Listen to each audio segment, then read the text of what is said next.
Nath, então, eu fiz uma breve introdução aqui, falei que você é endócrino, né? Nós vamos falar um pouco sobre diabetes gestacional, aproveitando que eu estou grávida de 36 semanas, né? Quase lá. E, Sim, mais uma sim, vez, com diabetes gestacional, né, Natália? Você que me socorre sim. aí à distância, eu tenho uma endocrinologista também, mas por sermos amigas, a gente sempre troca uma ideia, eu mando as minhas glicemias, a gente fala sobre alimentação, sobre exercício físico. Uhum, E me fala aí como é que é a sua rotina no consultório, tem muita paciente gestante, como é que você tá? sim, acompanho bastante gestante. Inclusive, a minha residência foi no Hospital Maternidade, né? Então, a gente via muitas gravidinhas, né? Com diversas alterações gestacionais. E aí, voltei. Então, estava falando que, por eu ter feito a residência no Hospital Maternidade, acabou que eu vi muita gestante realmente com complicações endócrinas, né? E diabetes era mais comum, sem dúvidas. É, a gente estava conversando, né, sobre como introduzir o assunto. Eu estava lembrando aqui da última pergunta que eu recebi na caixinha hoje e vou usar ela para introduzir, que foi perguntando se o que era, né? Assim, né? Foi até em tom de brincadeira, precisa ser gestante para ser diabética, gestacional? Como assim, né? O que seria isso, né? Às vezes é uma pergunta, né, que realmente veio a calhar. Então, o que seria o diabetes gestacional? Aquele diabetes, aquela alteração glicêmica que a gente descobre na gestação. Né? A gente tem uma grande chance, né, de ser, sim, gestacional, porque não foi uma glicemia muito alterada. Né? Acima de 92 já é considerada em qualquer período, qualquer fase da gestação. E quando está muito alterada, acima de 126, a gente já suspeita que era uma diabética prévia. Então, por isso que é muito provável, né, que seja da gestação mesmo. E da mesma forma que com o teste oral de tolerância à glicose, né? Quando dá ali acima de 200, a gente já assume ou suspeita que já era diabética anteriormente também, né? Mas para critérios, né, a fim de esclarecimento assim, de critérios, seria isso, né? Jejum 92, 1 hora depois desses testes, né? Daquele suquinho doce que o pessoal tanto conhece, Delícia! né? Maravilhoso, né? Seria com 1 hora dele 180, com 2 horas dele 153. E com 2 horas, se der 200, é diabética prévia, muito provavelmente. Natália, eu vou contar um pouco da minha experiência, porque, assim, na minha família, minha mãe tem inúmeros irmãos, e assim, de 10, 8 são diabéticos. Né? Então, eu já Olha, então você tem história familiar mesmo. um histórico familiar muito marcante para todas as doenças, assim, a gente chama de hoje de síndrome metabólica, né? Uma tendência de Isso. hipertensão, obesidade, porque elas andam todas juntas. Quando eu fiz os meus exames de pré-natal, eu anteriormente mesmo não tinha nenhuma alteração de glicemia, nem mesmo pré-diabetes. E né, Uhum. a primeira gestação da Cecília, né, no caso, minha primeira gestação que foi há mais ou menos uns 2 anos, já está com 2 anos e meio, né, antes disso, a minha primeira glicemia foi 96. E quando a gente pega a referência lá, né, vem assim, até 99 normal. Então eu nem me toquei, nem me lembrei, Sim, não é? nem lembrou que estava grávida, né? Tá normal. Quando eu cheguei na minha obstetra, ela falou assim, epa, e essa glicemia aqui? Aí eu já lembro de falar com você, você falou, olha, você já pode não vai esperar o seu teste lá do suquinho, lá com 24, 26 semanas de gravidez, para Isso. você já tomar providências e já se cuidar desde aí 6 semanas de gravidez. E para mim isso foi crucial. Porque se eu tivesse obedecido o meu apetite, que a gente sabe que o apetite da gestante é muito bom, Aumenta. se eu tivesse recebido com toda a vontade que eu recebi de comer as coisas que eu ganhei, que as pessoas gostam de agradar as gestantes com comer. Sim, como se fosse uma obrigação cumprir todos os desejos da vida nessa hora, né? É obrigação da gestante. Se eu tivesse recebido a essa vontade, a essa oferta, se eu não tivesse feito atividade física e não tivesse feito um controle nutricional adequado, Sim. eu acredito que eu teria caminhado aí para uma insulina, alguma coisa. E não precisei, e graças a Deus, dessa segunda também, não, com um bom controle de peso, atividade física e fazendo aí as orientações que vocês sempre falam, né? Que hoje eu queria deixar, assim, de experiência própria, se a gente pode dar uma segurada no peso, a ideia não é fazer uma dieta, né? Tem gente que fala assim, mas você não deu peso, você não pode fazer dieta, não é assim, você vai prejudicar o bebê. Na verdade, é uma alimentação balanceada. Sim. Você controlar, e você sempre me deu essa dica, né? Vai comer um carboidrato, associe uma proteína, associe um cereal, assim. Fibra, né? Uma fibra, nesse sentido. Isso me dá ansiedade e, ao mesmo tempo, eu não tenho aquele pico de glicose. Isso, perfeito, aprendeu direitinho. Agora, eu vou endócrino. Perfeito. Na verdade, o que o brasileiro come é que é exagerado. O brasileiro come 80%, 90% de carboidrato em uma refeição. E a gente só está pedindo para a gestante ajustar para 40%, 55%, que é o que as pessoas deveriam fazer sem ter nem diabetes, nem obesidade e nem doença nenhuma. A gente deveria de comer mais ou menos de 40% a 55% para não ser nem radical, low carb, e nem para fazer uma dieta só à base de carboidratos, né? Que não vai dar saciedade mesmo. Então, a gestante ela não vai passar fome quando ela começa a fazer dieta. Ela vai simplesmente começar a comer coisas que deem saciedade, né? É claro que é difícil, né? No início da gestação tem uma fase de muito enjoo, né? Então, ainda mais você que pegou esse diagnóstico lá no inicinho, né? Então, é uma fase que você não consegue comer as coisas habituais, mas dá pra gente ir testando, né, as pequenas trocas, né, as pequenas alterações ali de paladar, né, o mínimo, né, o mínimo tirar o açúcar, né, o mínimo, né, eu lembro que quando, não cheguei a ter diabetes gestacional não, mas eu sempre tive muito medo por estar lidando tão de perto, claro, né, e quando eu engravidei, eu coloquei pra mim que eu não iria consumir açúcar nem adoçante. Então, na verdade, eu acabei consumindo, né, tirei totalmente o adoçante, né? Comecei a aprender a tomar o café amargo, foi onde eu aprendi na minha primeira gestação. O açúcar acabou que em algum outro alimento eu acabei optando por usar para não usar o adoçante o tempo todo, né? Então, às vezes, um iogurte que eu compraria com adoçante, acabava, né? Não vou falar que não usei. Mas foi uma fase que me ensinou a tomar café amargo, né? Por exemplo. Então, são os aprendizados ali que a gente pega e a gente muda o paladar, porque são 9 meses, né? Tem uma motivação muito importante que em qualquer outra fase da vida, né? Quantas vezes a gente vê, a paciente ficou lá 9 meses sem ganhar peso, o que é possível sim, né? Pacientes que têm o IMC ganhar peso, né? IMC acima de 30, o peso pode ser de 4,9, 5 quilos, né? Que é o mínimo ali, né? E depender pode ser de não ganho mesmo. Então, e depois da fase da gestação não entendem, mas por que eu não consigo depois, né? Eu consegui fazer tudo tão direitinho? É a famosa motivação, né? É uma motivação única, né?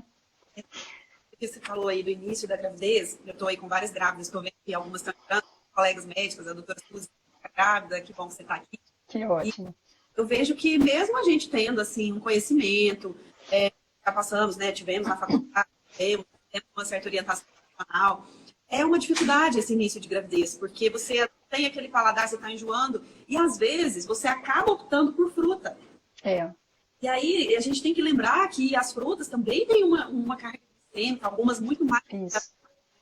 E eu lembro muito bem que eu, no início da minha gravidez, por conta, ainda não estava me adaptando a essa rotina, me ajustar ainda com essa história do possível diabetes gestacional, a minha aceitação diante dos enjoos do início da gravidez foi muito de frutas. E logo eu tive uma labirintite daquelas.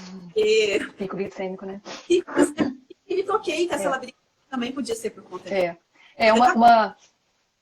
Oi? Você já vê essa relação. Sim, já é perceptível. Né? Uma coisa que é interessante é, por exemplo, você está acostumado a consumir uma banana, né? Essa fase do início, que você geralmente perde a vontade de comer coisas, tomar coisas líquidas, pelo menos muitas gestantes, né? Tem enjoo com coisas líquidas, você pode, por exemplo, amassar a banana com leite em pó, né? Que a gente sempre fala, coloca uma proteína junto, aí você fala da vitamina, a pessoa já nauseia só de pensar em fazer uma vitamina, né?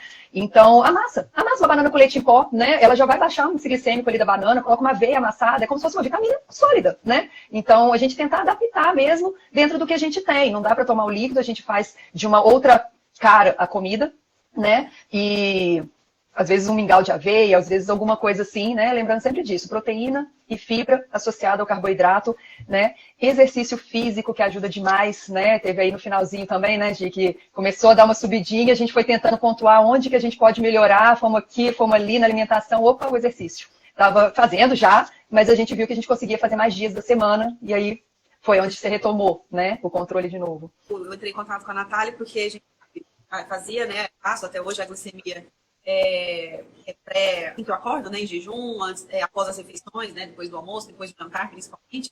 E nas últimas semanas, agora mais para o final da gestação, comecei a ter alterações dessa segunda gestação. Ele estava apesar de ter ganhado menos peso, eu senti que o controle da glicemia foi mais difícil do que... E aí eu faço atividade física 2 vezes na semana, desde o início até hoje, estou com 3 semanas. Inclusive, obrigado meu personal aí por ter me ajudado nesse período do treino. Sabe que não é para forçar a fazer uma atividade física como você fazia antes. Você tem que adaptar a atividade física ao que você pode, o que você pode, quais exercícios. Mas foi fundamental, porque nesse final eu falei, gente, mas a minha alimentação até que tá legal, e o que será que aconteceu? Subi um pouquinho a atividade física, já tá tudo normal. Já controlou.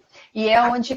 Ajuda muito. E é onde a gente começa a ver o descontrole, né? Que é depois de 24 para 28 semanas, que começa a aumentar a resistência à insulina. A diabetes gestacional, ela é uma diabetes por resistência à insulina. Essa é a fisiopatologia dela, por conta da placenta, né? Então a gente começa a produzir, né, o hormônio placentário que causa essa resistência à insulina. Então, por isso que com o aumento, né, das semanas, aumenta essa produção hormonal, aumenta essa dificuldade de controle. Então os nossos esforços também se aumentam, né?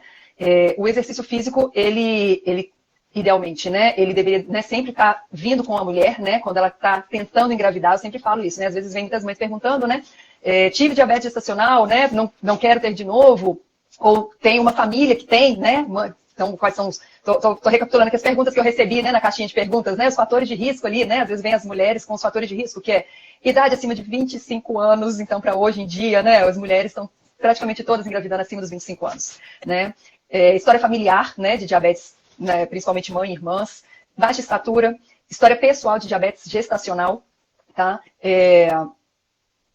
Enfim, gemelares, né, gravidez gemelar também. Então, às vezes a mulher já sabe, né, daquele fator de risco e querendo prevenir, a gente sempre fala, olha, antes de engravidar, já começa a fazer exercício físico, porque a chance da sua obstetra não barreirar depois que você começar a engravidar é muito maior, né? Porque a gente sabe que existe aquele medo, né? O medo, claro, né? Da gestante, da família da gestante. Vamos diminuir o exercício físico. A primeira coisa que todo mundo fala quando engravida, né? Se a mulher já está adaptada, não tem necessidade de parar de fazer exercício físico. Claro que ela vai adaptar para uma gestação, né? Então é seguro fazer 40 minutos por dia, é seguro fazer todos os dias, né?